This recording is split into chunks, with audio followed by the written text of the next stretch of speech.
So with Black Clover's movie being delayed for so long, seemingly reaching a point where some even considered if it would ever even happen, we finally got the news we were waiting for.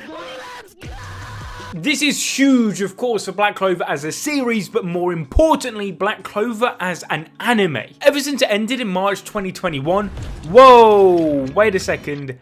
That's when it ended? It feels way longer than that. What the fuck? Naughty.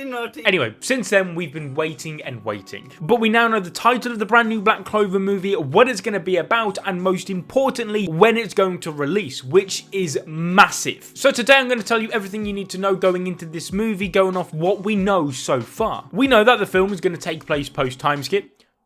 But before the Spade Arc. This makes sense because when the film was originally supposed to come out, the anime hadn't actually finished that arc yet. So it was the only logical place to put it during the timeline. Also, the film is called The Sword of the Wizard King. That is bloody lovely. During the film, we're going to be introduced to one of the former Wizard Kings, Conrad. Who the fuck is that guy? I'm going to presume that this guy is the Wizard King just before Julius because he doesn't even look that old. Anyway, the official synopsis goes as followed.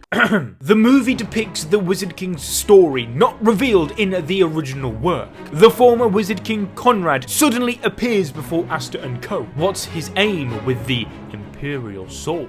Astor and Co get caught up in a new battle. Bloody lovely. So, this former Wizard King, unless he's a mortal or a time traveller, I can't imagine him being anything earlier than the 27th Wizard King. I presume that Astor's gonna admire this guy loads because, I mean, he's a Wizard King. And just a personal theory going off how these anime films tend to work, I'm gonna guess that he's the villain. After all, in the trailer, we do hear him say, "Today, I will change this country." Now, we do know from the manga that the country was, in fact, not changed. Thus, this is likely some evil plan of his that Astor's gonna stop, thus not affecting the main canon. Wow, who saw that one coming? Now, you may be asking yourself, what kind of crazy magic does this former Wizard King have? We've had one with light magic, we've had one with time magic. What insane power will he have? Key magic.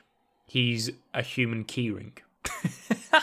Look at this, Pratt. However, the fact that we get a more detailed look into Julius's backstory is personally the most appealing part of the film to me. And for that reason, you can take my money. Oh wait, but you can't. What do you mean by that? This film is going straight to Netflix and a very select few cinemas in Japan for a very short amount of time, which is a pretty ballsy move. Now, I don't know much about the logistics of film releasing in cinemas and all that shit. However, it does feel like, to me, a man whose opinion means jack shit, that the studio have taken the L. Thus, they've sold their rights to Netflix just to recoup some of the money without having to gamble on a cinema release. That, or maybe because of the delay, the new date that they're releasing on just can't be in cinemas around that time or something, I don't know. Like I said, my opinion means jack shit. I don't know why you're listening to me on this, if I'm honest. Either way, Black Clover has been banging it on Netflix in Japan, so that is a good sign. And so, if the movie does really well, the odds of the anime returning, in my opinion, are all but 100%. Yes!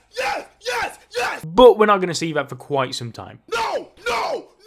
That's because if this movie does bang and Studio Pario think that it's a worthwhile investment to bring the anime back, then that's going to take a lot of preparation. And so I would presume it would be 2024 at the very earliest. It's also super interesting to see that Netflix has the full worldwide release of the film and not Crunchyroll. We've seen them lose Bleach to Disney already. Could they possibly lose Black Clover too? If so, that is a huge blow to them, as they would have lost two of their biggest anime on their platform. So make sure you definitely keep an eye on that, because that's going to be super interesting. And so, in short, do I expect the anime to come back? Yes, I do. And personally, I think it will return just before the end of the manga. Let me know in the comment section down below what you think. Are you excited for Black Clover, the Sword of the Wizard King? Of course you are. See you in another one, but until then, bye bye.